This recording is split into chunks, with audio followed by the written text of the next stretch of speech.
we've got a very serious showdown with the US and North Korea, although you couldn't tell it from our graphics. But they are fun.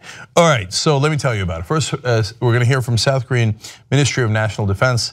He says there is a possibility that North Korea is likely to test its nuclear warhead and missile capabilities through a nuclear test with more explosive power. So they've been doing a lot of these tests. Apparently they're going to do their potentially most lethal one. Now they're not dropping it on people, they're dropping it usually in the middle of the ocean, but sometimes they go awry, so that's a whole nother problem.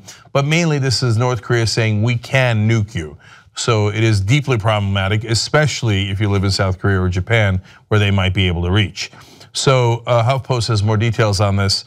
Earlier this year, analysts suggested the North might be preparing to conduct its 6th such test after satellite imagery showed a high level of activity at the country's nuclear test site. Each of the previous 5 tests had grown increasingly more powerful, and experts have warned that North Korea may be working to craft a warhead that can fit atop a long-range missile. Now on the show, we've had a lot of discussion about that. I don't think they're anywhere near being able to hit Seattle with a long-range missile with a nuke on top of it, and that reaches us and does it effectively. But each of these tests are getting more and more advanced. And yes, of course, I'm worried about Seattle and Los Angeles. We're in Los Angeles and more likely to reach the West Coast than anywhere else. But since I'm a human being, I'm actually just as worried about Seoul, South Korea, where we could lose hundreds of thousands of people if there is a conflict that begins.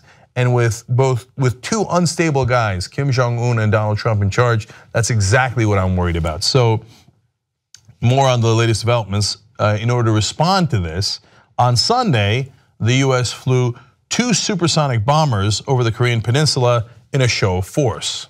Oh, great. And then the North Koreans are upset about possible sanctions that we might put in because of all these nuclear tests that they're doing, and they vow, quote, a stern action of justice. This is not going well. So then, okay, if we have a stable person in charge, like John F. Kennedy avoided the nuclear war during the Cuban Missile Crisis, cooler heads like Obama, George H.W. Bush was a very level-headed guy, Republican. Trump, not exactly, but he's going to try to reassure us. Listen to this and see if you're reassured. We have some interesting situations that we'll handle. North Korea, Middle East, lots of problems that we inherited from previous administrations, but we'll take care of them. We'll take care of them very well. Oh, they're going to take care of them very well. Then, okay, we're all set. Didn't know that we're going to take care of them that well. And of course, whose fault are they? Hey, Donald Trump, you're in office now. You're the president. You have to handle this situation. But he's a child, so he's like, it was not my fault, but I got all these problems from the previous administration. This morning he bragged about the economy. So wait, did that come from the previous administration? No, the economy's all me, but all the problems are the previous administration. Never wants to take responsibility. It's so ironic from the guys who claim they're for personal responsibility.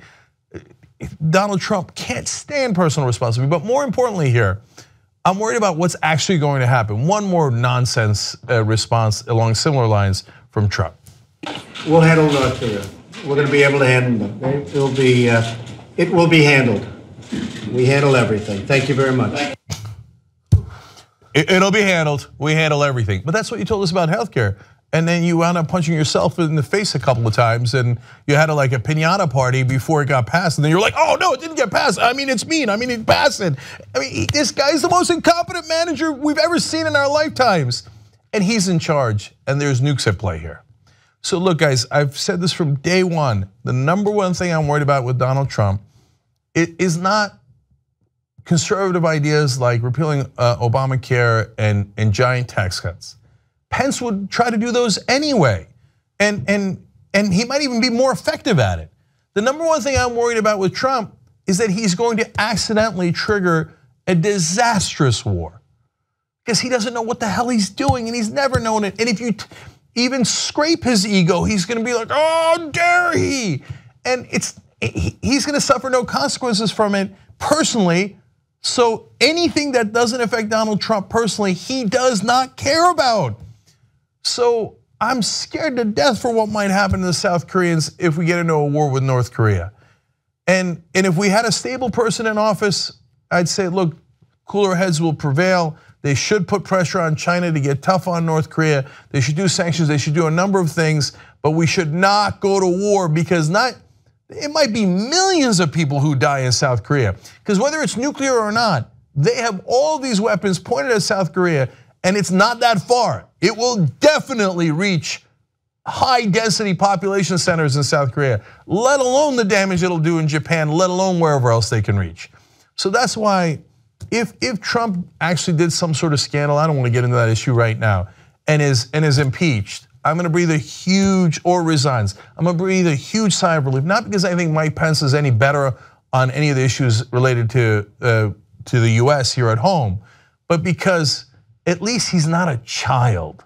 Like his answer for North Korea is like, oh, we're going to handle it really well. Like I handled my 6 bankruptcies and everything I bungled in the first 6-7 months. Don't worry, it's going to be the best. I got this, I know what I'm doing. He doesn't even know anything about North Korea. He admits, you know what he said? He said, turns out North Korea is complicated. And he admits that he got most of his information about North Korea from a 10-minute meeting with the Chinese leader. No, you're supposed to get it from our guys, from our intelligence officials, not from China, who you now belatedly realize has other interests in North Korea.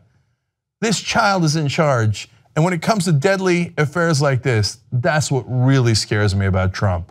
So the quicker he's out of office, the more we could all breathe a sigh of relief across the world. If you like the Young Turks, you'll love Young Turks membership. TYTnetwork.com/join.